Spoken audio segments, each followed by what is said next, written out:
The first forests and insects. Life before dinosaurs. Setting the stage. Before the dinosaurs ever walked the earth, before the mighty reptiles ruled the land, there was a world almost alien compared to what we know today. A world where Earth's atmosphere carried more oxygen than at any other time in history. A world where vast, swampy forests spread endlessly across the continents. And a world where strange, giant insects with wings like kites soared through the skies. This is the Carboniferous Period, a forgotten chapter of Earth's story nearly 350 million years ago, when life flourished in forms both familiar and strange. In this hour-long journey, we will walk through the shadowy forests of towering lycophytes, feel the thunder of ancient storms that shaped the planet, and encounter creatures that seem born from fantasy, yet are part of our very real past. So, take a deep breath, imagine the air rich with oxygen, and step with me into the primeval swamps of the Carboniferous Age. The oxygen-rich atmosphere. The first thing to understand about this era is its atmosphere. Oxygen levels were at nearly 35%, compared to just 21% today. This was the highest oxygen concentration Earth has ever known. The air itself felt different, thicker, richer, more flammable. With such abundance of oxygen, strange possibilities emerged. Insects, which rely on passive breathing through their exoskeletons, could grow to enormous sizes. Imagine dragonflies with wingspans as wide as a child is tall, swooping across still lakes in search of prey.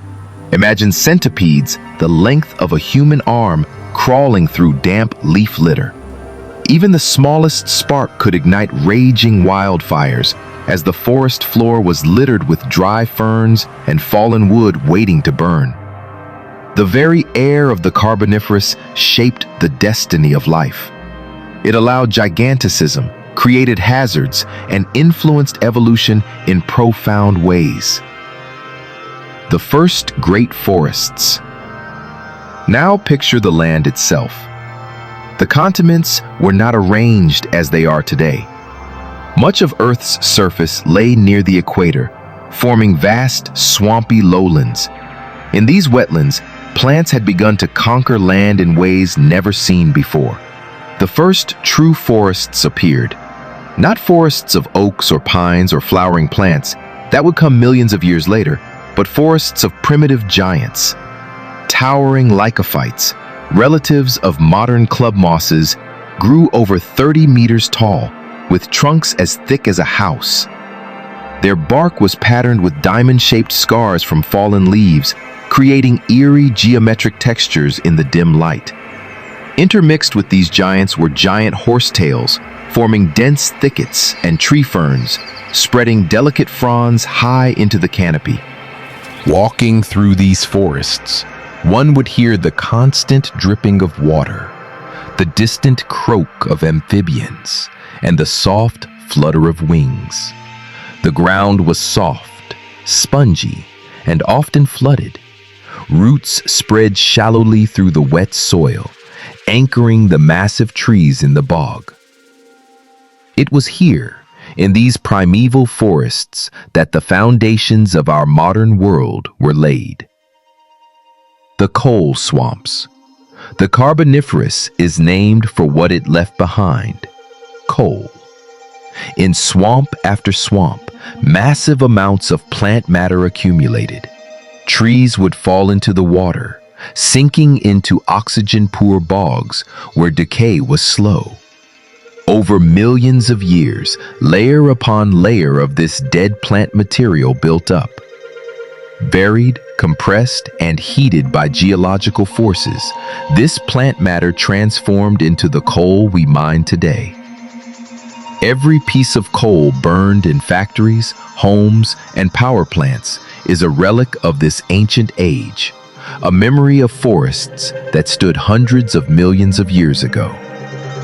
When you hold a lump of coal, you are holding the remains of the first great forests, compressed time from the Carboniferous locked into black stone. The insect kingdom. But the true rulers of this time were not plants. They were insects. The Carboniferous was the age of insects, a time when their diversity exploded and their size reached extremes never seen again. Among the most impressive was Meganeura, a dragonfly-like predator with a wingspan of up to 70 centimeters. It hunted other insects, and perhaps even small amphibians, patrolling the skies like a silent glider.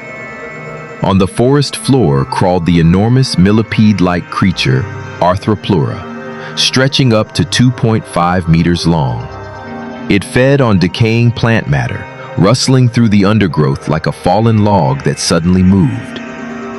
Other strange insects filled the air.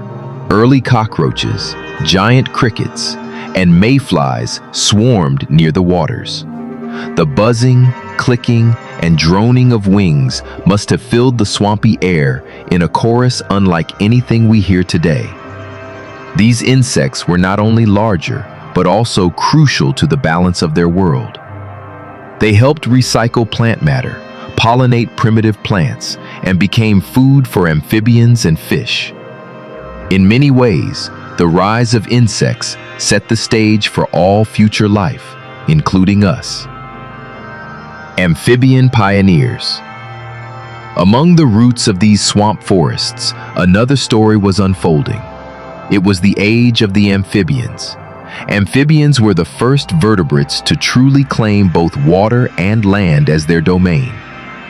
Descended from fish that had developed strong fins and primitive lungs, they adapted to a world where both environments were. A day in the Carboniferous forest. Close your eyes and imagine you are walking through a Carboniferous swamp forest. The ground squelches beneath your feet. The air is heavy with moisture, thick and warm, rich in oxygen.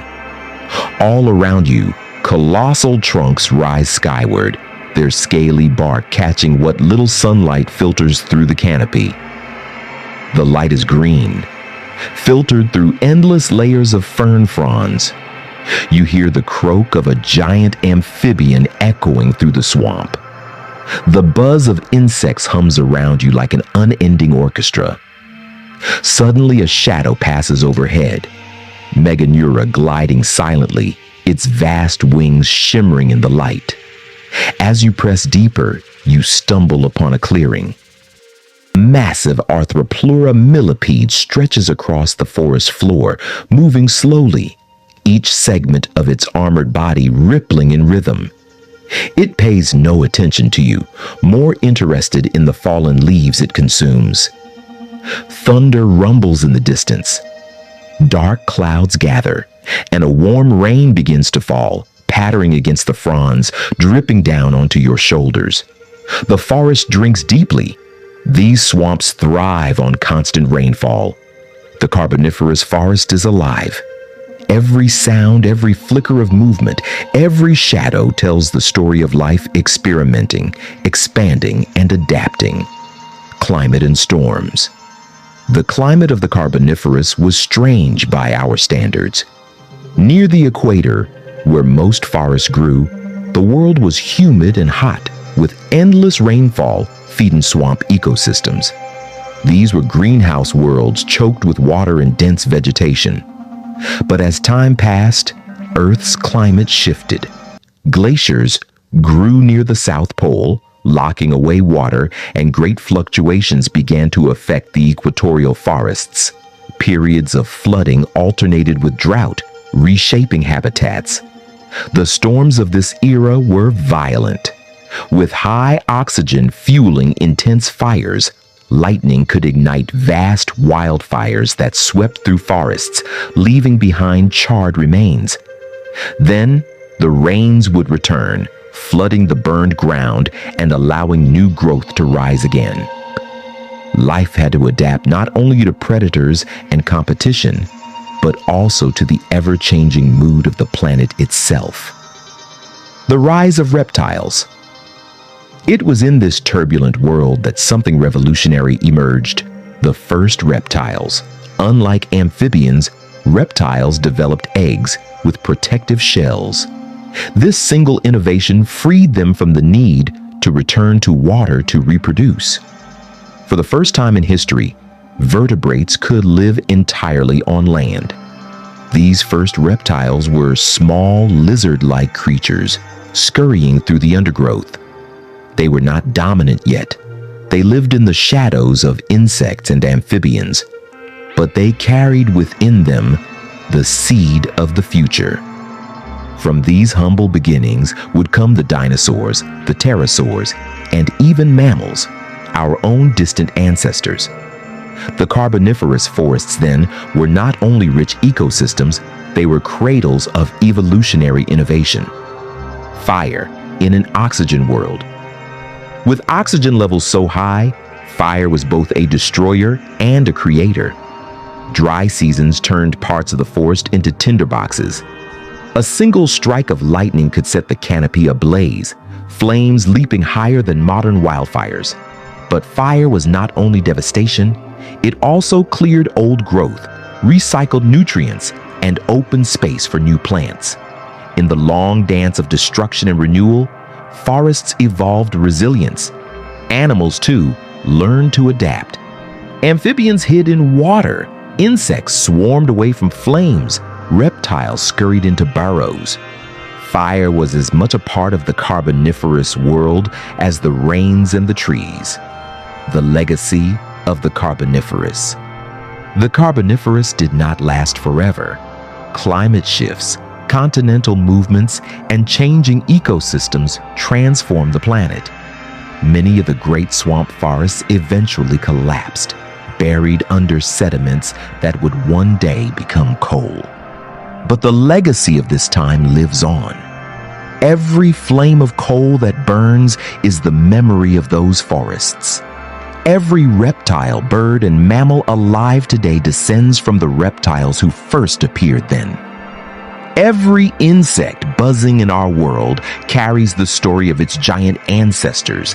The Carboniferous was an age of giants, of experiments, of foundations. Without it, the age of dinosaurs could never have come. Without it, we would not be here. Returning to the forest.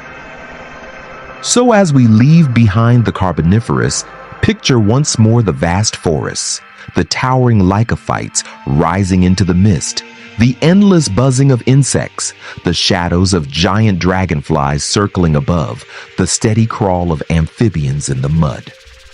It is a world lost in time, but not lost in memory. For in coal, in evolution, and in the very breath of life on land, the Carboniferous still lives. This was the world before dinosaurs. This was the first forests and insects.